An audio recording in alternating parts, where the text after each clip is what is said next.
Sa loob ng isang marangyang tahanan, sa isang kilalang subdivision sa Makati, nakatira si Terestin Miranda, isang dalaga na masasabing tunay na biniyayaan ng buhay.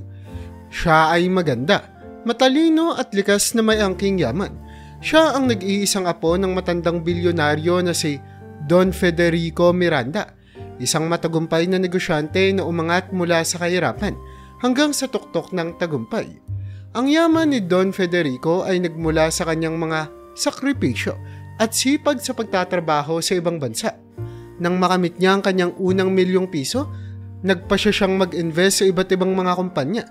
Di nagtagal, ang kanyang mga investment ay nagbunga at lumago ng gusto, dahilan upang siya ay kilalanin bilang isa sa mga pinakamayaman sa bansa. Subalit sa kabila ng lahat ng kanyang tagumpay, ang pinakamalaking pighati ni Don Federico ay ang pagkamatay ng kanyang anak at manugang sa isang trahedyang aksidente. Iniwan ng aksidente si Terestin na ulila sa mga magulang, dahilan upang si Don Federico na lamang ang magtaguyod sa kanyang apo. Sa kabila ng lahat ng pighati, ginawa ni Don Federico ang lahat upang mapaligaya ang kanyang nag-iisang apo. Binunsag niya ito ng luho at kaginhawaan, kaya't si Terestin ay lumaking spoiled at walang pakialam sa mga bagay na hindi na niya kailangan pang pag-isipan. Si Terestin ay kilala sa kanilang eskwelahan, hindi dahil sa kanyang talino o talento, kundi dahil sa kanyang kayabangan at pagiging matapobre. Palaging nakadamit ng magagara at mamahaling damit, siya ang uri ng tao na hindi kailanman pumapayag na mapahiya. Kung may magagawa man siyang mali, inaasahan niya na ang pera ng kanyang lolo ang solusyon dito, kung kaya't siya ay lumaki na walang pagpapahalaga sa halaga ng pera at paggalang sa kapwa. Tuwing may mga estudyanteng papasok sa kanilang eskwelahan na kilala bilang mga scholar, hindi maiwasang mainis si Terestin. Para sa kanya, ang mga ito ay walang karapatang makihalubilo sa mga kagaya niyang lumaki sa yaman. Sa kanyang klase, merong 3 estudyanteng madalas niyang tuksuhin dahil sa pagiging scholar. Sina Linda, Carlo at Mina ang kanyang mga pangunahing biktima ng pang-aasar. Si Linda, isang masipag na estudyante na pangarap maging isang doktor, ay palaging target ni Terestin dahil sa simpleng pamumuhay nito. Madalas niya itong sinasabihan ng, "Bakit ka pa nag-aaral dito? Hindi mo naman kayang bilhin ng mga libro dito nang hindi umaasa sa charity ng school." Si Carlo naman, isang batang matalino at mahusay sa matematika, ay hindi rin nakakaligtas sa mga pang-iinsulto ni Terestin. "Alam mo, Carlo, kahit gaano ka pa katalino, hindi mo pa rin matutumbasan ang yaman namin. Huwag kang masyadong ambisyoso." Sambit niya minsan kay Carlo, na ikinapula ng mukha ng binata. Sa tuwing may project sa eskwelahan, palaging minamaliit ni Terestin ang magawa ng mga ito, na para bang wala itong kwenta dahil sa kanilang estado sa buhay. Samantalang si Mina, isang mahiyain ngunit matalino ring estudyante, ay palaging iniiwasan si Terestin dahil sa takot na mabiktima ng mga pang-iinsulto ng babae. Ngunit sa tuwing makikita siya ni Terestin, hindi maiwasang mapansin nito ang kanyang simpleng kasuotan. "Mina, mukhang galing ukay-ukay na naman ang suot mo ah. Hindi mo ba kayang bumili ng bagong damit?" Saway ni Terestin na nagdudulot ng kahihiyan kay Mina. Sa kabila ng lahat ng ito, si Don Federico ay walang humpay na nagpapaalala kay Terestin na maging mabait sa kapwa. "Terestin, hindi sukatan ng pagkatao ang yaman. Alalahanin mong nanggaling din tayo sa hirap." Paulit-ulit niyang paalala sa kanyang apo, ngunit tila bingi si Terestin sa mga salita ng kanyang lolo. Sa kanyang isipan, ang yaman nila ay sapat ng dahilan upang ituring niyang mas mababa ang ibang tao. "Lolo, kaya nga tayo yumaman para hindi tayo magmukhang kawawa katulad nila eh." Tugon niya minsan kay Don Federico, na nagpapabuntong hininga na lamang sa matanda. Sa kanilang mansyon, madalas na pinapatawag ni Don Federico si Terestin upang pag-usapan ang kanyang asal. Ngunit imbis na magbago, mas lalong nagiging matigas ang ulo ng dalaga. "Lolo, bakit ba palaging sila ang pinag-aaksayan mo ng oras? Wala naman silang halaga sa atin." Reklamo niya minsan. Tanging malalim na buntong hininga ang nagiging tugon ni Don Federico. Umaasang balang araw ay magbabago rin ang kanyang apo. Ngunit sa kabila ng kanyang pagiging mataray at malupit sa iba, May pagkakataon ding ipinapakita ni Tristin ang kanyang kahinaan. Sa tuwing mag-isa siya sa kanyang kwarto, hindi maiwasang makaramdam siya ng kalungkutan. Sa kabila ng lahat ng yaman at karangyaan, may isang bagay siyang palaging hinahanap. Ang pagmamahal ng mga magulang na nawala sa kanya. Madalas siyang nakaupo sa kanyang kama. Tinitignan ng larawan ng kanyang mga magulang na nakasabit sa pader. Bakit kailangan niyo pa akong iwan? Bulong niya sa sarili habang pinupunasan ng mga luha na tumutulo sa kanyang pisngi. Si Don Federico naman, sa kabila ng kanyang pagtanda ay patuloy na nagtatrabaho upang mapanatili ang kanilang yaman. Mahal na mahal niya si Tristin at gagawin niya ang lahat upang masiguro ang magandang kinabukasan nito. Subalit palagi siyang may agam-agam sa kanyang isipan. Paano kung hindi magbago si Tristin? Paano kung hindi niya matutunan ang tunay na halaga ng buhay? Tanong niya sa sarili. Sa kanilang eskwelahan, patuloy ang pang-aasar ni Tristin sa kanyang mga kaklase. Tuwing makakakita siya ng pagkakataon, hindi siya nagdadalawang isip na iparamdam. Sa mga ito ang kanyang pangahahamak. Linda, sigurado akong hindi ka makakakuha ng mataas na grado sa project na yan. Hindi ka naman magaling talaga eh. Sinuswerte ka lang. Pang-iinsulto niya minsan sa kaklase na pilit pinipigilan ang pag-iyak. Ngunit sa kabila ng lahat ng pang-aalipusta at panlalait, ang mga biktima ni Tristin ay patuloy na nagpupursige. Alam nilang ang kanilang tagumpay ay hindi nasusukat sa yaman, kundi sa pagsusumikap at tiyaga. Si Linda, Carlo at Mina ay patuloy na nag-aaral ng mabuti. Umaasang balang araw ay makakamit nila ang kanilang pangarap at mapapatunayan kay Christine na ang tunay na halaga ng pagkatao ay hindi nasusukat sa kung ano man ang meron sila, kundi sa kung ano ang kaya nilang gawin. Samantala, si Tristin ay patuloy sa kanyang pag-aasal. Tila ba walang makakapigil sa kanyang kayabangan at pangmamaliit sa iba. Ngunit ang kanyang mundo ay unti-unting magbabago sa pagdating ng isang hindi inaasahang pangyayari na magtuturo sa kanya ng mahalagang aral sa buhay. Ang kaarawan ni Don Federico ay malapit na at isang engranding selebrasyon ang inihanda para sa kanya. Sa selebrasyong ito, hindi lamang yaman at karangyaan ang magpapakitang gilas, kundi pati na rin ang tunay na halaga ng pagkatao. Nagpatuloy ang pamumuhay ni Tristin bilang isang prinsesa. Araw-araw tila ba walang kapantay ang kanyang kasiyahan sa pagbili ng mga bagong damit mula sa mga pinaka-prestiyosong tindahan sa lungsod. Ang mga butik sa Greenbelt, Gloriata at kahit sa Bonifacio High Street ay tila naging pangalawang tahanan na niya. Halos linggo-linggo kung magpalit si Tristin ng kanyang wardrobe. Palaging tinitiyak na ang kanyang suot ay pinakabagong koleksyon mula sa mga kilalang designer. Isang araw habang namimili siya sa isang kilalang butik sa Makati, kausap niya ang kanyang matalik na kaibigan na si Patricia. Pati, kailangan ko na ng bagong gown para sa birthday ni Lolo. Gusto ko yung tipong lahat ng atensyon nasa akin kahit birthday niya. Sambit ni Tristin habang kinakapa ang tela ng isang mamahaling damit. Hay nako Tristin, alam ko namang ikaw ang magiging star ng gabi. Sagot ni Patricia na may kasamang tawa. Ano bang naisip mong kulay at style? Gusto ko yung dramatic pero classy. Something na eleganteng-elegante pero may wow factor. Ani Tristin habang ini-imagine ang kanyang magiging suot. Nang makahanap siya ng isang gown na sa tingin niya ay perpekto para sa okasyon, hindi siya nagdalawang isip na bilhin ito. I'll take this, sabi niya sa sales lady na halos maglaway sa mahal na gown na napili ni Tristin. Dahil sa papalapit na birthday ng kanyang lolo, abala si Tristin sa pagpaplano ng kanyang magiging kasuotan. Para sa kanya, hindi sapat na maganda lang siya. Dapat, siya ang pinakamaganda at pinakakapansin-pansin sa lahat. Sa isip-isip niya, kahit na ang lolo niyang may kaarawan, siya pa rin ang dapat na bida. Kaya naman araw-araw ay sinusukat niya ang kanyang gown at iba't ibang mga accessories para matiyak na perpekto ang kanyang look. Isang araw, habang nasa eskwelahan, abala si Tristin sa paghahanda para sa nalalapit na selebrasyon. Kausap niya ang kanyang mga kaibigang sina Isabel, Camille at Patricia sa kanilang cafeteria. Girls, excited na ba kayo sa party ni Lolo? It's going to be the event of the year, anunsyo ni Tristin habang nilalagyan ng lipstick ang kanyang labi. Syempre naman, Tristin. Kailangan mong ipaalala sa akin kung anong kulay ng dress ang susuotin ko, ha? Para hindi tayo magkapareho. Sabat ni Isabel habang nagre-review sa kanyang telepono ng mga latest fashion trends. Don't worry, Bella. You can never outshine Tristin. Biro ni Camille na sinamahan ng lahat ng malakas na tawa. Ngunit hindi lahat ng kanilang mga kaklase ay invited. Isang araw nilapitan ni Linda si Tristin habang nag-aayos ito ng kanyang gamit sa locker.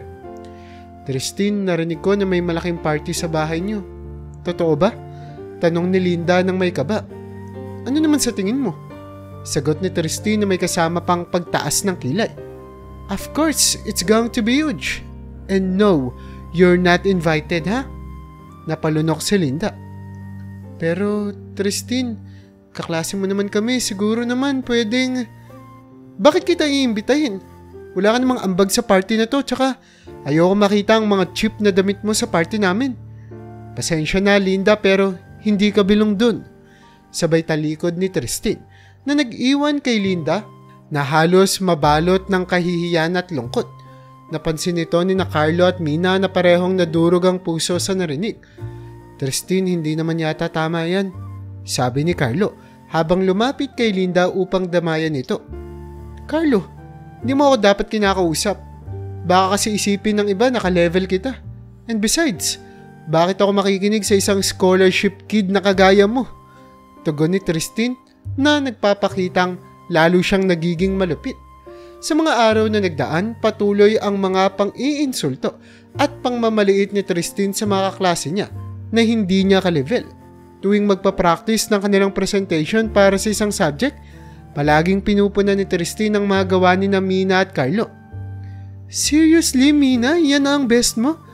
Akala ko ba matalino ka? Pero mukha namang hindi mo kayang tapatan ang standards namin dito sa school. Pangungutya ni Tristin, habang ang mga klase nila ay tahimik na nakikinig. Si Carlo naman, sa kabila ng kanyang mga tagumpay sa klase, patuloy pa rin na pinapahiya ni Tristin. Carlo, kahit gaano ka pa katalino, hindi mo pa rin kayang bilhin ang respeto ng mga tao dito. Hindi lahat nabibili ng scholarship mo, alam mo ba yan? Sambit ni Tristin na nagpapangiti sa kanyang mga kaibigan, ngunit nagpapaluha naman kay Carlo. Sa bawat araw na lumilipas, lalong umiigting ang kagustuhan ni Tristin na ipakita sa lahat kung gaano siya kalayo sa kanila. Habang papalapit ang araw ng selebrasyon ng kaarawan ni Don Federico, palaki ng palaki ang plano ni Tristin para sa kanyang grand entrance.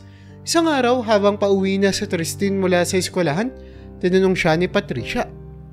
Tristin, sa tingin mo ba magiging masaya ang lolo mo sa birthday party niya? Of course, Patty. Alam kong magiging perfect ang lahat at syempre, ako ang magiging highlight ng gabi. Sagot ni Tristin na puno ng kumpiyansa. Subalit, sa kabila ng kanyang mga plano at pag-aasikaso, hindi maiwasan ni Don Federico na mag-alala.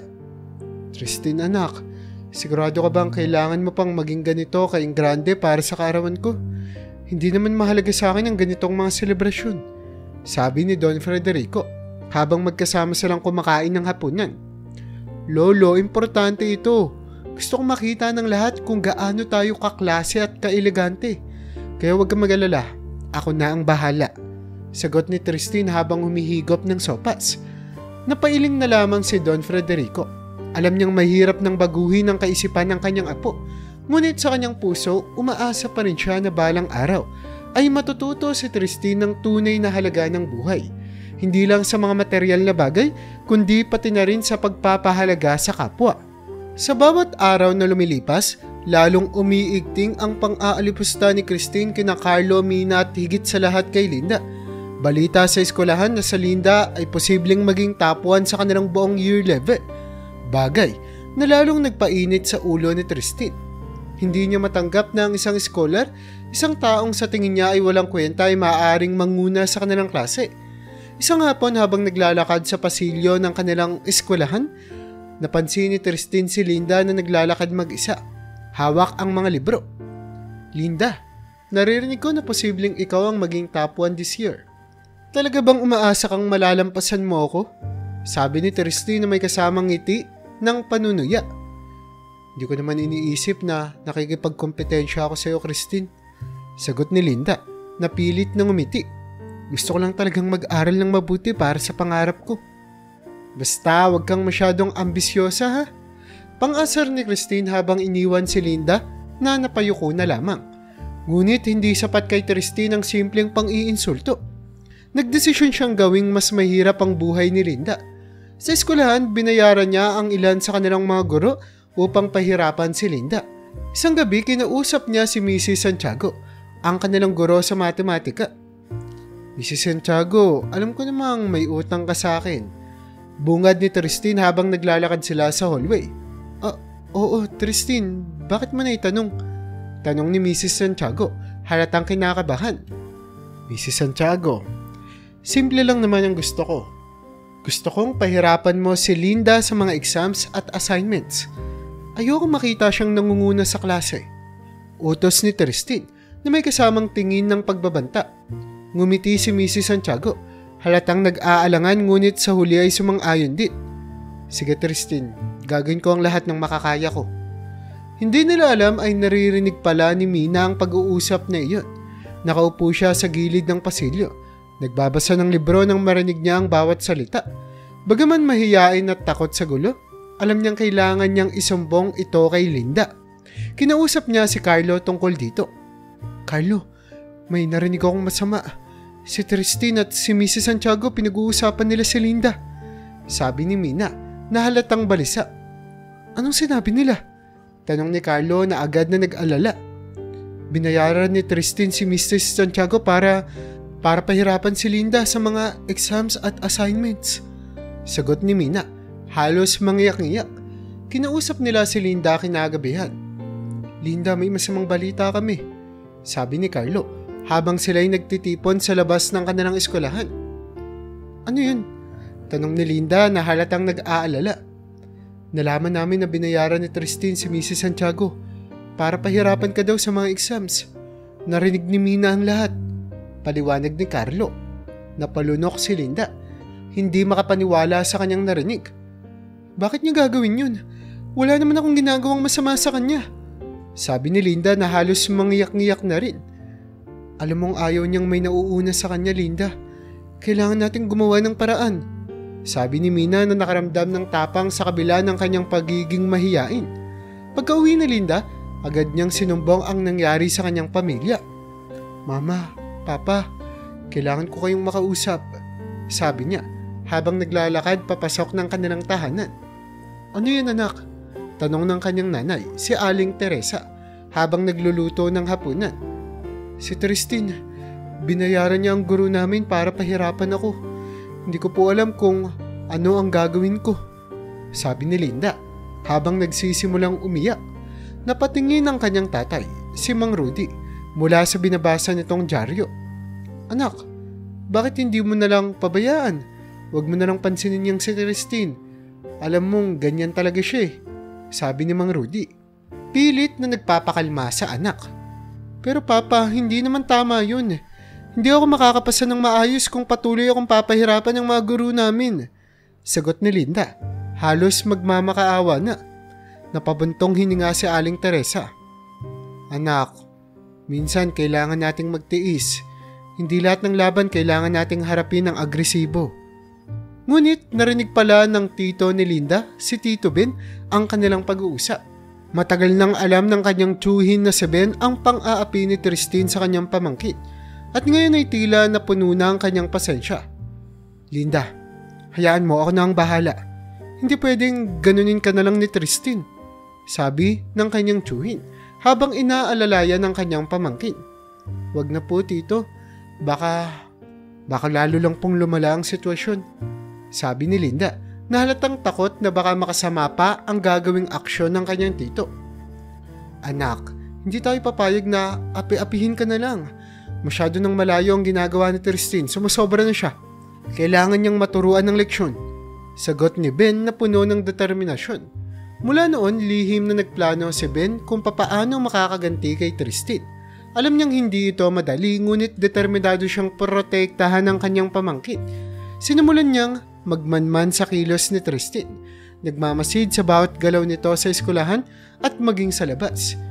Hindi nga nagtagal Napansin niya na si Tristin ay laging may kasamang bodyguard, ngunit minsan ay umuuwi ito ng mag-isa. Isang gabi, habang si Tristin ay pauwi mula sa isang shopping spree, sinundan siya ni Tito Ben. Naghihintay siya ng tamang pagkakataon upang bigyan ng leksyon ang mapang-api na dalaga. Alam niyang hindi ito madali, ngunit sa bawat pag-iisip niya sa hirap na dinaranas ni Linda, lalo siyang nagiging determinado.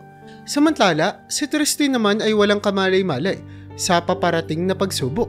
Patuloy siyang nabubuhay sa karangyaan, patuloy na pinapahirapan ng mga kaklase na hindi niya kalibel, at patuloy na naniniwala na wala siyang katapat. Ngunit sa bawat hakbang na ginagawa niya, unti-unti nang lumalapit ang kanyang karma. Isang karma na magtuturo sa kanya ng mahalagang aral sa buhay. Habang nasa isang klase, napansin ni Linda na lalo pang humirap ang mga tanong sa kanilang exams. Bakit ganito kahirap ng mga tanong? Bulong niya kay Mina. Si Tristin ang may pakana nito. Pero huwag kang mag-alala, Linda, hindi tayo susuko. Sabi ni Mina, na pilit pinapalakas ang loob ng kaibigan. Sa bawat araw na lumilipas, patuloy ang pakikibaka ni Linda laban sa sistemang ginawa ni Tristin. Patuloy siyang nagsusumikap. Pilit na kinakaya ang bawat pagsubok. Alam niyang hindi siya dapat sumuko dahil ang bawat laban ay may katapat na tagumpay. At habang nagaganap ang lahat ng ito, si Tito Ben ay patuloy na nagmamasid, nag-aabang ng tamang pagkakataon. Alam niyang darating ang araw na makakaganti siya para sa kanyang pamangkin at magbibigay ng hustisya sa mga pang-aapi ni Tristin. Ngunit sa ngayon, kailangan niyang maghintay. Maghintay ng tamang oras upang ang kanyang plano ay magtagumpay. 4 na araw bago ang kaarawan ni Don Federico, nakakita ng pagkakataon si Tito Ben upang isakatuparan ng kanyang plano. Alam niyang sa araw na iyon ay may event si Tristin sa labas ng eskwelahan. Isang pagkakataon na bihira lamang mangyari. Minasdan niya ang paglabas ni Tristin mula sa isang mamahaling restaurant kung saan siya kumain ng tanghalian kasama ang kanyang mga kaibigan. Sinundan niya ito hanggang sa isang madilim na bahagi ng parking lot. Nang makakita ng tamang tiyempo, mabilis na kumilos si Tito Ben. Miss Miranda, sandali lang po, sabi niya habang naglalabas ng maskara mula sa kanyang bulsa. Nagulat si Tristin at bago pa man siya makasigaw, ay mabilis siyang hinila ni Tito Ben at pinasok sa isang van. Bitawan mo ako, sigaw ni Tristin, ngunit walang nakakarinig sa kanya. Mabilis na piniringan ni Tito Ben si Tristin at iginapos ang mga kamay nito. Tila isang eksena sa pelikula. Ang bawat kilos ng dalaga ay puno ng takot at kaba. Ilang oras ang lumipas at naramdaman ni Tristin na bumabagal ang sasakyan. Tumigil ito sa isang lugar na hindi niya alam. Inalalayan siya ni Tito Ben palabas ng van. Patuloy pa rin ang pagpupumiglas ng dalaga. Wala akong gagawing masama sa'yo. Gusto ko lang itigil mo na ang pagiging maldita mo, sabi ni Tito Ben habang patuloy na sinisigurong hindi siya makikilala ni Tristin. Dinala siya ni Tito Ben sa isang lumang factory. Dito ka muna at mag-isip-isip ka, sabi niya habang tinatanggal ang piring ni Tristin. Kapag patuloy ka sa pagiging malupit sa mga tao, babalikan kita. Anong karapatan mo? Hindi mo ako kilala, sigaw ni Tristin. Ngunit mabilis na lumabas si Ben ng kwarto nang may tumawag sa kanyang cellphone. Habang nag-iisa sa madilim na silid, napansin ni Tristin na maluwag ang pagkakatali ng lubid sa kanyang mga kamay.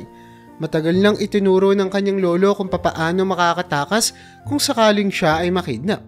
Sa bawat paggalaw ng kanyang kamay, unti-unting natatanggal ang pagkakagapos ng lubid.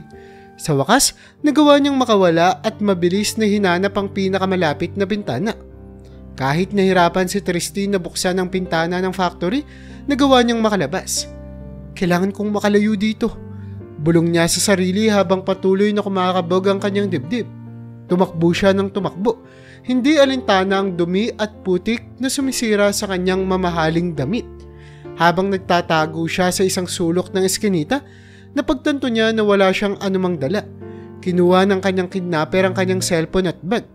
Kailangan ko makahanap ng police station, sabi ni Tristin sa sarili, umaasang may makakatulong sa kanya. Sa kanyang paghahanap, lumapit siya sa isang grupo ng mga kalalakihan. Pwede po ba akong magpatulong?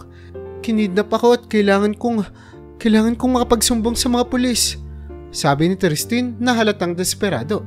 Ngunit imbis na tulungan siya, sinimulan siyang pagtawanan ng mga lalaki. Tignan mo nga naman, isang prinsesa na naligaw sa lugar natin, sabi ng isa habang tinitignan si Tristin mula ulo hanggang paa. Wag na natin siyang tulungan, mukhang madali lang naman yung bihagin eh, sabi ng isa pa na may kasamang malisyosong ngiti. Magbabayad ako, bibigyan ko kayo ng pera, sabi ni Tristin, ngunit lalo lang silang nagtawanan. Wala kang kahit ano, mukha kang wala kang silbi rito eh, sagot ng pinakamatanda sa grupo. Sa takot na nararamdaman, napagtanto ni Tristin na walang halaga ang kanyang yaman sa pagkakataong iyon.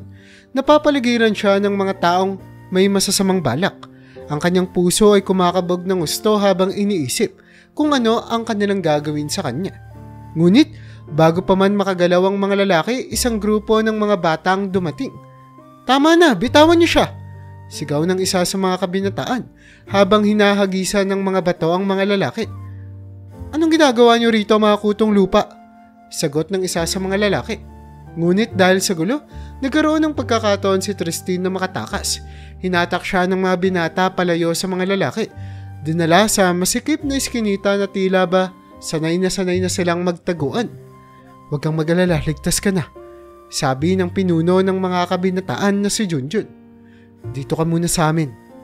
Bagaman nandidiri si Tristin sa lugar na iyon, alam niyang ito ang pinakakayang ibigay sa kanya ng mga binata.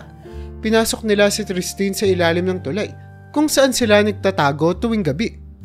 Pasensya na, wala kaming mas maayos na lugar, sabi ni Junjun habang naglalatag ng karton para kay Tristin.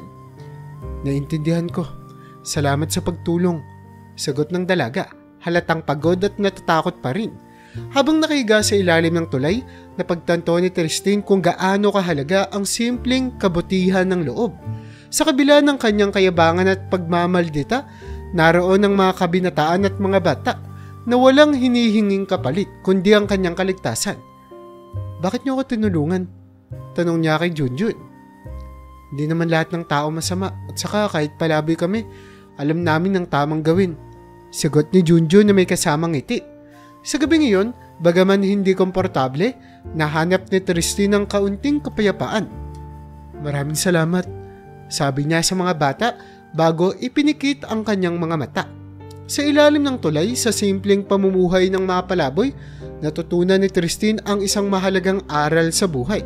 Ang tunay na halaga ng tao ay hindi nasusukat sa kanilang yaman, kundi sa kanilang kabutihan at pagkakaroon ng malasakit sa kapwa. Kinabukasan, nagising si Tristin sa ilalim ng tulay, kasama ang grupo ng mga batang palaboy. Tila ba isang bangungot ang lahat ng nangyari sa kanya, ngunit agad niyang napagtanto na ito na ang kanyang bagong realidad. Kahit pansamantala lamang, ang dating marangyang buhay na kanyang kinagisnan ay napalitan ng kahirapan at kawalan ng katiyakan. Habang umaga pa, nagsimula ng gumising ang mga bata. Gising na. Kailangan nating maghanap ng mapagkakakitaan, sabi ni Junjun habang tinatapik ang mga kasamahan. Wala tayong almusal kung hindi tayo kikilos. Nakita ni Tristin kung paano magsimula ang araw ng mga bata. Walang pagkain na naghihintay sa kanila. Walang mainit na kape o tinapay. Sa halip, bumangon sila ng walang reklamo at nagsimulang maglakad patungo sa iba't ibang bahagi ng lungsod upang maghanap ng mga bagay na maaaring pagkakitaan. Ang iba ay nangangalakal ng basura. Ang ilan ay nagtitinda ng sampagita, habang ang iba naman ay naglilinis ng sapatos sa gilid ng kalsada. Sa kabila ng lahat, napansin ni Tristin na masaya ang mga bata. Walang yaman ngunit puno ng buhay at pagkakaisa. Habang pinagmamasdan niya sila, napagtanto niyang iba ang mundo ng mga batang ito. Isang mundo na hindi niya kailanman naisip na tutunguhin. Ang saya niyo naman kahit ganito ang buhay niyo, sabi ni Tristin kay Junjun habang naglalakad sila. Oo naman, kailangan lang naming magtulungan, sagot ni Junjun na may ngiti. Kahit mahirap, masaya pa rin kami dahil magkakasama kami. Hindi ba ganun din naman dapat sa lahat? Nagpakilala ang mga bata kay Christine. Ako nga pala si Junjun. Siya naman si Boyet at yan si Ningning. Lahat kami magkakaibigan dito, sabi ni Junjun habang ipinapakita ang iba pang mga kasama. Ako naman si Tristin. Sagot ng babae na tila ba nawawala pa rin sa sarili. Maraming salamat sa pagtulong sa akin kagabi ha. Hindi ko alam kung ano ang gagawin ko kung wala kayo. Huwag mo nang isipin yun. Dito sa kalsada, kailangan lang nating magtulungan para mabuhay. Sabi ni Boyet habang ipinapakita ang kanilang mga kinokolektang basura. Nagpa siya si Tristin na sumama sa mga bata sa pagpunta sa police station. Balak niyang pasalamatan sila ng maayos at humingi ng tulong para makauwi na siya. Kailangan kong makapagsumbong sa pulis. Baka makatulong sila sa akin. Sabi niya sa mga bata. Sumama ang grupo papunta sa pinakamalapit na police station. Sa kanilang pagdating, agad na lumapit si Tristin sa isang officer na nakaupo sa harap ng desk. Excuse me sir, kailangan ko pang mag-report ng isang insidente. Sabi niya nang may kaba. Ngunit, bago pa man makapagpatuloy si Tristin, tinitigan siya ng officer mula ulo hanggang paa. Anong kailangan mo bata? Wala kaming oras para sa mga palaboy. Sabi ng officer na halatang hindi interesado sa kanyang sasabihin. Hindi po ako palaboy. Kinidnap po ako kagabi at kailangan ko pong makauwi. Sabi ni Tristin. Ngunit tinawanan lamang siya ng pulis. Talaga? Mukha ka namang palaboy eh. At itong nga kasama mo? Sanay na kami sa kanila. Kung may reklamo kayo, punta na lang kayo sa barangay. Sagot ng officer na hindi man lang tumingin ng diretso kay Tristin. Nang makita nga ni Tristin na hindi siya pinapansin, nagpa siya siyang maghanap ng iba pang pulis na maaaring makatulong. Lumapit siya sa isa pang officer sa gilid ng stasyon. Sir, please, kailangan ko pong makauwi. Kinidnap po ko kagabi. Sabi ni Tristin habang nagpupumilit na hindi umiyak. Ngunit tulad ng nauna, hindi rin siya pinansin ng pangalawang officer. Alam mo, maraming bata dito na nag-iimbento ng kwento para lang magkapera. Kung ako sa'yo, umuwi ka na lang. Sabi ng officer habang tumatawa. Habang unti-unting nawawala ng pag-asa si Tristin, nararamdaman niya ang bigat ng sitwasyon. Ang dating mundo niya, kung saan lahat ay nakukuha niya sa isang iglap, ay biglang nagbago. Wala nang halaga ang kanyang yaman at pangalan. Para sa mga pulis, isa lamang siyang palaboy na walang kwentang tao.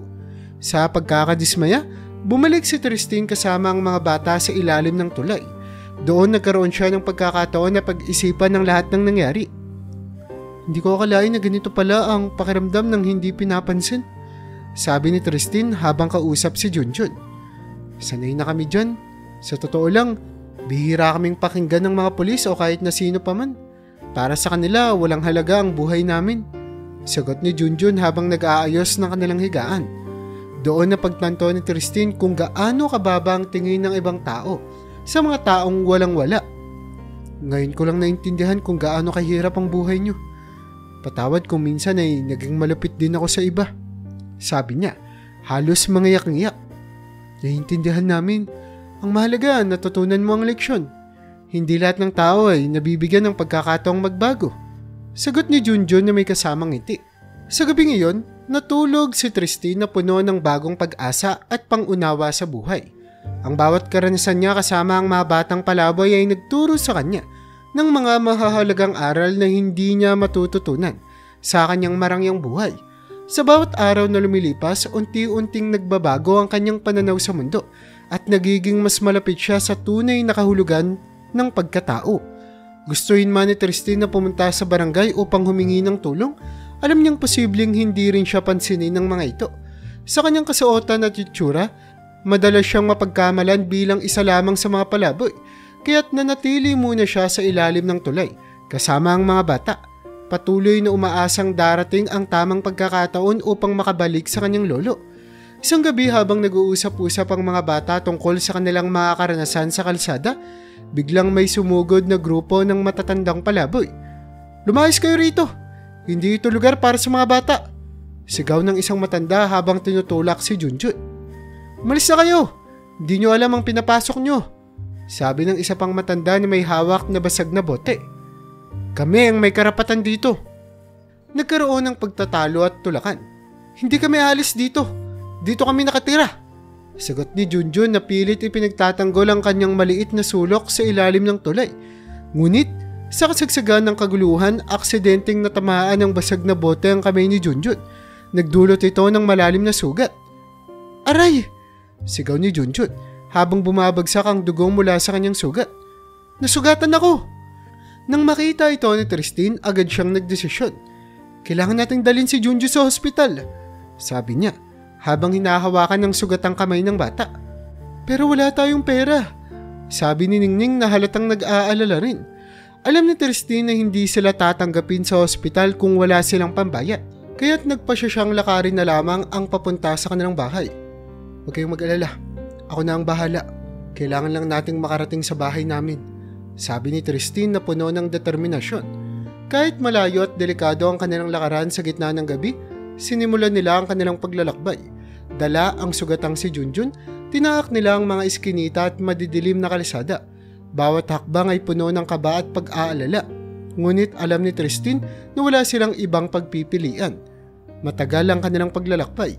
Habang naglalakad, hindi maiwasang maalala ni Tristin ang mga masasayang alaala kasama ang kanyang lolo. Naalala niya ang bawat pagkakataon na pinagsasabihin siya nito na maging mabuti at mapagkumbaba. Lolo, sana tama ang ginagawa ko. Bulong niya sa sarili habang pinipilit na manatiling matatag. Sa wakas, narating nila ang gate ng kanilang mansyon. Nasilaya ni Tristin ang mga ilaw at narinig ang tugtog mula sa loob. Napansin din niya ang mga sasakyan na pumapasok at sa kanya napagtanto na birthday na pala ng kanyang lolo. Oh no, birthday ni lolo ngayon, sabi niya habang pinagmamasdan ang kotseng pumapasok. Habang papalapit sila sa gate, napuno ng emosyon si Tristin.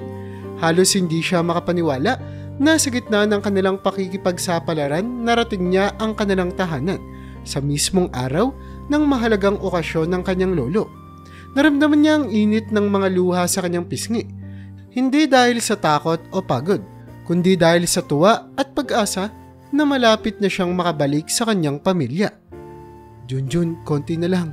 Malapit na tayo, sabi ni Tristin habang inihimas ang likod ng bata upang mapalakas ang loob nito. Pagkalapit ni Tristin sa gate ng kanilang mansyon, agad silang hinarang ng mga gwardya. Anong ginagawa niyo dito? Tanong ng isang gwardya habang tinitignan sila mula ulo hanggang paa. Nandito kami para humingi ng tulong, sagot ni Tristin. Tinutulungan si Junjun na halos hindi na makatayo dahil sa sakit ng kanyang sugat.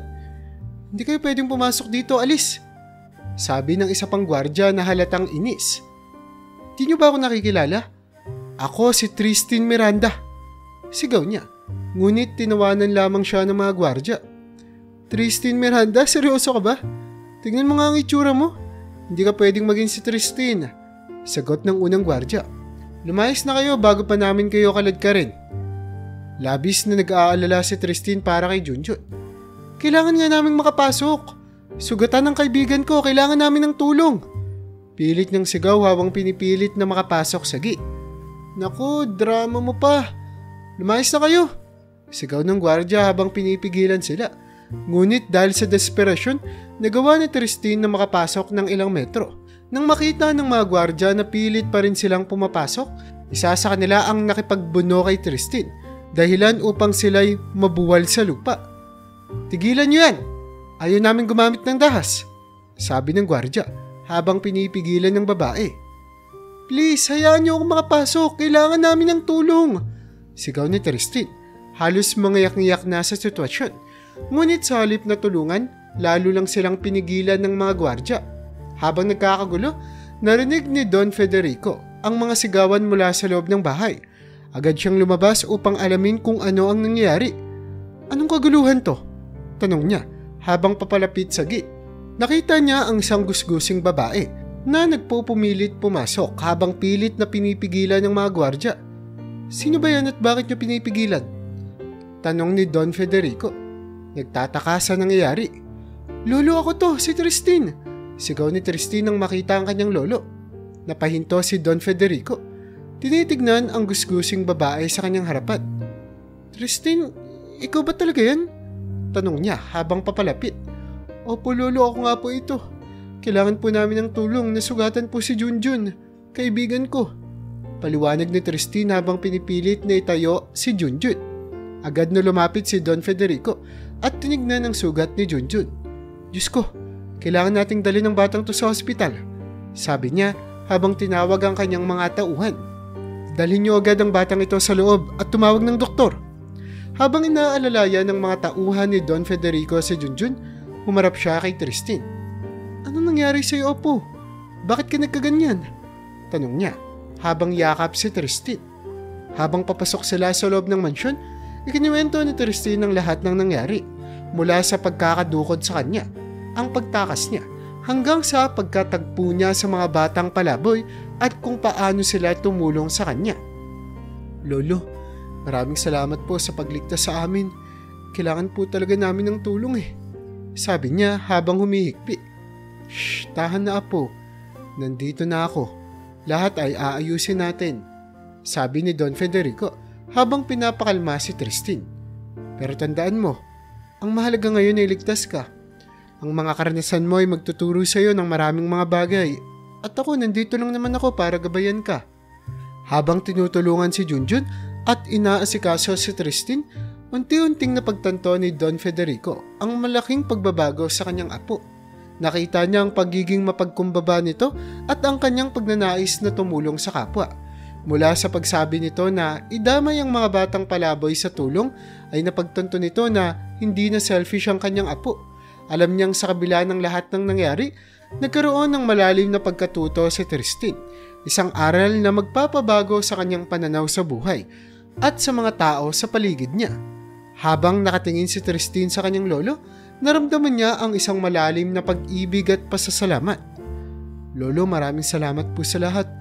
Hindi ko po alam kung ano ang gagawin ko kung wala kayo," sabi niya habang yakap ang kanyang lolo. "Tahan na, Apo. Ngayon, aalagaan natin si Junjun at ang mga batang ito. Tutulungan natin silang magkaroon ng mas maayos na buhay, ha?" Habang papasok sila sa loob ng bahay, alam ni Tristin na ang kanyang buhay ay hindi na magiging katulad ng dati. Sa kabila ng mga pagsubok at hirap, natutunan niya ang tunay na halaga ng pagkakaisa, pagtutulungan at pagmamahal, mga bagay na hindi mabibili ng kahit na anong halaga ng pera. Sa kanyang puso, alam niyang ito na ang simula ng isang bagong kabanata sa kanyang buhay. Isang kabanata na puno ng pag-asa, pagbabago at tunay na kasiyahan. Habang papasok si Tristin at ang kanyang lolo sa loob ng mansyon, naramdaman ni Tristin ang bigat ng kanyang mga karanasan na unti-unting lumuluwag. Hindi pa man siya ganap na nakakapagpahinga, ramdam na ramdam niya ang init ng pagmamahal ng kanyang lolo. Habang inaalalayan sila ng mga tauhan papasok, agad nilang isinugod si Junjun sa maliit na klinik sa loob ng bahay upang magamot ang kanyang sugat. Habang naghihintay, naupo si Tristin sa tabi ng kanyang lolo. "Lo, maraming salamat po talaga. Hindi ko po alam kung ano po ang gagawin ko kung wala kayo," sabi niya habang pinapahid ang mga luha sa kanyang pisngi. "Tahan na, Apo. Nandito na ako. Lahat ay aayusin natin," sagot muli ni Don Federico habang hinahaplos ang likod ng kanyang apo. "Pero may isang bagay akong gustong malaman mo." "Ano po yun, Lolo?" tanong ni Tristin na puno ng pag-aalala sa biglang sinabi ni Don Federico. "May natanggap akong text mula sa cellphone mo noong araw na sinabi mong nakidnap ka. Sinabi ng text na magsha-shopping ka muna dahil hindi ka kontento sa itsura ng iyong damit para sa birthday ko," paliwanag ni Don Federico. "Dahil busy rin ako noong panahon na yun, hindi ko na nagawang makumpirma pa yung tungkol sa bagay na yun. Patawad na po kung hindi kita agad natulungan." Napalunok si Tristin at naalala ang mga pangyayari. "Lolo, hindi ko po alam kung sino ang nag-text na yun. Pero alam ko pong hindi ako yun. Siguro may gumamit po ng cellphone ko," sagot niya habang pilit iniisip kung paano nangyari yun. "Pasensya na, Apo. Nung nalaman ko lang agad ang nangyari, sana'y natulungan kita agad. Patawad sa pagkukulang ko," sabi ni Don Federico na may lungkot sa kanyang mga mata. "Hindi po, Lolo. Hindi niyo po ito kasalanan. Mas mahalaga po ngayon ang kalagayan ni Junjun. Siya po ang nagligtas ng buhay ko," sabi ni Tristin na puno ng pasasalamat. Tumango si Don Federico at huminga ng malalim. "Tama ka, Apo. Kailangan nating tulungan si Junjun at ang mga batang ito. At masaya akong makita kang ligtas." Agad na ngang pinatapos ni Don Federico ang kanyang handaan. "Lahat ng bisita, maaari na kayong magpaalam. Pasensya na at kailangan naming asikasuhin ang kaligtasan ng aking apo," sabi niya sa kanyang mga bisita na nagulat ngunit sumunod naman agad. Sa gabing iyon, habang nagpapahinga si Junjun sa isang silid, kasama niya ang iba pang mga bata. Hindi nila akalain na makakatulog sila sa isang komportableng kama at ligtas na lugar. Salamat Tristin, kung hindi dahil sa iyo, hindi kami makakaramdam ng ganitong kasiyahan, sabi ni Ningning habang nagpapahinga sa tabi ni Junjun. Walang anuman, kayo ang nagligtas sa akin eh. Hindi ko alam kung paano ko kayo mababayaran, sagot ni Tristin habang nakangiti. Ang mahalaga, ligtas tayong lahat, sabi ni Boyet na tila nagpapalakas sa loob ng lahat. Habang natutulog ang mga bata, nakaramdam ng kapayapaan si Tristin. Alam niyang maraming pagbabago ang magaganap sa kanyang buhay mula sa mga karanasang ito, at sa ilalim ng parehong bubong, natutunan niya na ang tunay na halaga ng pagkakaisa at pagmamalasakit sa kapwa, mga aral na kanyang dadalhin sa kanyang paglalakbay tungo sa isang mas mabuting bersyon ng kanyang sarili. Kinabukasan, mas maliwanag na ang lahat para kay Tristin. Sa kanyang pagmulat ng mata, ramdam niya ang init ng araw na pumapasok sa bintana ng silid. Sa tabi niya, naroon ang kanyang lolo na nakaupo sa isang upuan. Hawak ang kamay ni Tristin. Good morning, Apo. Kumusta ang tulog mo? Tanong ni Don Federico habang hinahaplos ang buhok ni Tristin. Mabuti po, Lolo. Salamat po sa lahat ng tulong ninyo, sagot ni Tristin na may ngiti sa kanyang labi. Anong plano mo ngayon, Apo? Tanong ni Don Federico habang nakatingin sa mga batang natutulog pa. Gusto ko po sanang magpasalamat sa mga batang ito. Sila po ang nagligtas sa akin, Lolo, at gusto ko pong masigurong may magandang kinabukasan sila, sagot ni Tristin habang tinitignan ng mga batang natutulog. Tama ka, Apo. Kaya naman mula ngayon tutulungan natin silang magkaroon ng mas maayos na buhay, sagot ni Don Federico na may ngiti sa kanyang labi. Kinabukasan, nagpa siya si Tristin na bumalik na sa eskwelahan. Bagaman puno ng pangamba ang kanyang puso, alam niyang kailangan niyang harapin ang kanyang buhay muli. Suot ang kanyang bagong pananaw sa buhay at ang kababaang loob na natutunan niya mula sa kanyang mga karanasan. Naglakad siya papasok sa kanilang exclusive private school. Pagdating niya sa eskwelahan, agad siyang napansin ng kanyang mga kaklase at guro. Tristin, narinig namin ang nangyari sa'yo. Okay ka lang ba? Tanong ni Isabel, ang kanyang dating kaibigan na palaging kasama niya sa shopping. Oo, okay lang ako, sagot ni Tristin na may ngiti, ngunit halatang hindi pa rin komportable sa mga tanong ng iba. Maraming salamat sa pag-aalala ninyo. Habang naglalakad sila sa hallway, naramdaman ni Tristin ang pagbabago sa sarili. Ang dating pangmamaliit at kayabangan ay napalitan ng kabaitan at malasakit. Sa bawat hakbang, pinipilit niyang ipakita ang kanyang bagong natutunan, ang tunay na halaga ng pagiging mapagkumbaba at ang pagmamalasakit sa kapwa. Matapos ang eskwela, habang papalabas siya ng gate, napansin niya si Linda na naghihintay kasama ang isang lalaki. Agad siyang lumapit sa kanila. Nagtataka kung ano ang kailangan nila. Linda, anong kailangan mo? Tanong ni Tristin. Tristin, kailangan naming makausap ka. Sumama ka muna sa amin sa isang cafe. May mahalaga kaming sasabihin, sabi ni Linda, na halatang kinakabahan. Sumama si Tristin sa kanila at pagdating nila sa isang maliit na cafe, umupo sila sa isang sulok na tahimik. Ano ang gusto niyong pag-usapan? Tanong ni Tristin habang tinitignan ng lalaki na kasama ni Linda. Tristin, ito ang tito ko, si Tito Ben. Simula ni Linda. Gusto naming ipaliwanag sa iyo ang lahat ng nangyari. Tumango ang lalaking si Ben at nagsimula ng magsalita. Ako ang kumidnap sa iyo, Tristin.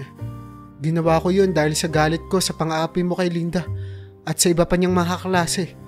Gusto kong maturuan ka ng leksyon, sabi ni Ben na halatang nagsisisi. Napatigil si Tristin, hindi makapaniwala sa narinig. Kayo po ang kumidnap sa akin? Tanong niya. Galit at pagtataka ang makikita sa kanyang muka. Oo, ako nga, sagot ni Tito Ben. Ngunit wala naman akong balak na saktan ka. Gusto ko lang talagang takutin ka para matutunan mo ang leksyon na hindi lahat ng tao ay kayang kontrolin ng pera. Nagalit man si Tristin, naisip niya na sa kabila ng lahat ng nangyari, natutunan niya ang mahahalagang aral sa buhay. Kung hindi dahil sa ginawa ng tiyuhin ni Linda, posibleng hindi niya nakilala sila Junjun at ang iba pang mga bata at posibleng hindi niya natulungan ng mga ito na magkaroon ng mas magandang kinabukasan. Hindi ko alam kung ano ang sasabihin ko, sabi ni Tristin habang pinipilit kalmahin ang sarili. Galit ako pero naiintindihan ko kung bakit mo yun nagawa. Lumapit si Linda kay Tristin, halos mangiyak-ngiyak. Tristin, patawarin mo kami. Wala kaming ibang hangad kundi ang matuto ka. Alam kong mali ang ginawa namin pero sana mapatawad mo pa rin kami, sabi ni Linda habang hawak ang kamay ni Tristin. Huminga ng malalim si Tristin at tinignan ng magtsuhin. Hindi ko gustong may makulong dahil sa nangyari. Ang mahalaga ngayon ay natutunan ko ang leksyon. Pakiusap, huwag na nating ipaalam ito sa iba, sabi niya. Nagdesisyong itago ang katotohanan para sa kapakanan ng lahat. Nagpatingin-tingin sina Linda at Tito Ben. Halatang nagulat ngunit nagpapasalamat. Maraming salamat, Tristin. Hindi mo alam kung gaano kami nagpapasalamat sa kabaitan mo, sabi ni Ben na halos mabalot ng emosyon. Wala yun.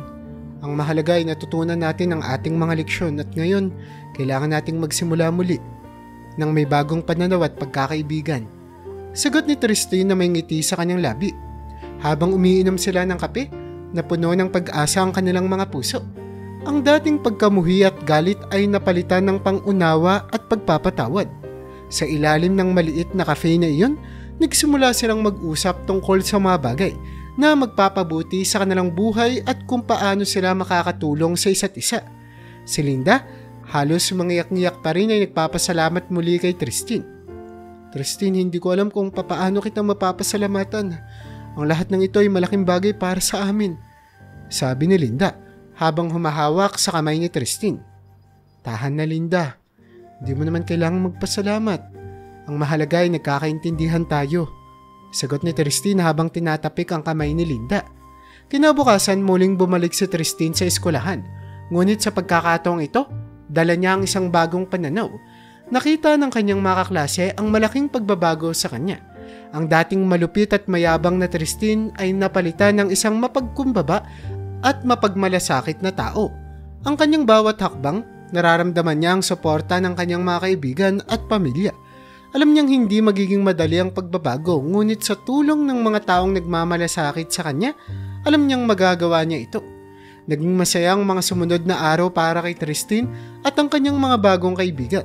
Ang mga batang palaboy na sina Junjun, Boyet at Ningning ay patuloy na tumanggap ng suporta mula kay Don Federico. Ang dating madilim na bahagi ng buhay ni Tristin ay napalitan ng isang mas maliwanag at makulay na hinaharap. Dumating ang araw ng graduation ni Tristin, isang okasyon na nagdala ng halo-halong emosyon sa lahat ng estudyante. Sa bawat takbang niya papunta sa entablado, nararamdaman niya ang pagmamahal at suporta ng kanyang pamilya at mga kaibigan. Ang mga karanasang dumaan sa kanya sa nakaraang buwan ay nagbigay sa kanya ng isang bagong perspektibo sa buhay. Nang tawagin ang pangalan ni Linda bilang top 1 ng kanilang batch, walang pag-aalinlangan si Tristin sa kanyang pakikipagkamay at pagbati. Congratulations, Linda. Karapat-dapat ka dyan, sabi ni Tristin habang ngumingiti ng buong puso. Salamat, Tristin. Hindi ko magagawa ito kung wala ka, sagot ni Linda na may ngitiring bakas sa kanyang muka. Sa bawat araw matapos matutunan ni Christine ang mga aral sa buhay, ipinakita niya ito sa kanyang eskwelahan. Ang dating malamig at matapobreng pag-uugali niya ay napalitan ng init at pagmamalasakit. Nakipagkaibigan siya sa mga dati niyang tinitignan ng mababa at tinutulungan ng mga nangangailangan. Sa bawat pagkakataon, ipinakita niya ang kabaitan na natutunan niya mula sa mga batang palaboy na sina Junjun, Boyet at Ningning. Sa pagdaraos ng graduation ceremony, humarap si Linda sa lahat para sa kanyang valedictory speech. Mga kaibigan, guro at mga mahal ko sa buhay, maraming salamat sa suporta ninyo. Hindi magiging posible ang tagumpay na ito kung wala kayo, simula ni Linda habang hawak ang kanyang medalya. Ngunit may isa akong espesyal na pasasalamatan. Gusto kong pasalamatan si Tristin Miranda, dagdag niya, at tumingin sa babae. Hindi ko na idedetalye ang lahat, pero ang kabaitan at malasakit na ipinakita niya sa akin at sa ating lahat ay isang inspirasyon. Salamat, Tristin, sa pagiging isang tunay na kaibigan. Napuno ng palakpakan at ngiti ang paligid. Sa kabila ng lahat ng pinagdaanan, Naramdaman ni Tristin ang init ng pagkakaibigan at pagkilala. Tumayo siya at nagbigay ng galang kay Linda, tanda ng kanyang taus-pusong pasasalamat. Pag-uwi nga, masaya silang nagtipon-tipon sa mansyon ni Don Federico, kasama si Tristin, ang kanyang lolo at ang 3 batang palaboy na ngayon bahagi na ng kanilang pamilya. Ang dating malungkot na tahanan ay puno na ng saya at tawanan. Ito ang tunay na kahulugan ng pamilya, sabi ni Don Federico habang tinitignan ng lahat. Salamat po lolo. Dahil po sa inyo, natutunan ko po ang tunay na halaga ng buhay. Sagot ni Tristin habang yakap ang kanyang lolo. At salamat din sa inyo, Junjun, Boy at Ningning. Hindi ko alam kung ano ang gagawin ko kung wala kayo. Dagdag ni Tristin habang yakap-yakap ang mga bata. Naku Ate Tristin, kayo po ang nagligtas sa amin. Kayo ang dahilan kung bakit kami nandito ngayon. Sagot ni Junjun habang nakangiti. Sa gabing iyon, sama-sama silang nag-celebrate ng kanilang tagumpay. Ang dating malamig na relasyon ay napalitan ng init at pagmamalasakit. Ang dating magulong mundo ni Tristin ay napuno ng pag-asa at bagong simula. Ang bawat isa sa kanila ay natutunan ang halaga ng pagiging mapagkumbaba at mapagmalasakit sa kapwa. Habang nagkikwentuhan at nagkakasayahan, napuno ng tawanan ng buong mansyon. Ang bawat sulok ng bahay ay napuno ng kasiyahan at pagmamahal. Sa bawat hakbang na kanilang tinatahak, alam nilang sila ay isang pamilya. Isang pamilya na hindi nakabase sa dugo, kundi sa puso at malasakit. Bukas, magsisimula tayong muli, sabi ni Don Federico habang tinitignan ng kanyang pamilya. Lahat tayo ay may pagkakataon na magbago at magtulungan. Ang mahalaga ay natutunan natin ang ating mga leksyon at handang harapin ang bagong araw. Tama po kayo lolo. At sa bawat araw na darating, alam ko pong magiging mas mabuting tao tayo. Sagot ni Tristin habang nakangiti sa lahat. Sa uli, natutunan ni Tristin ang pinakamahahalagang mga leksyon sa buhay. Sobrang proud sa'yo ng mga magulang mo, sigurado ako. Wika ng kanyang lolo. Napaiyak naman si Tristin habang tinitignan ang mukha ng matanda.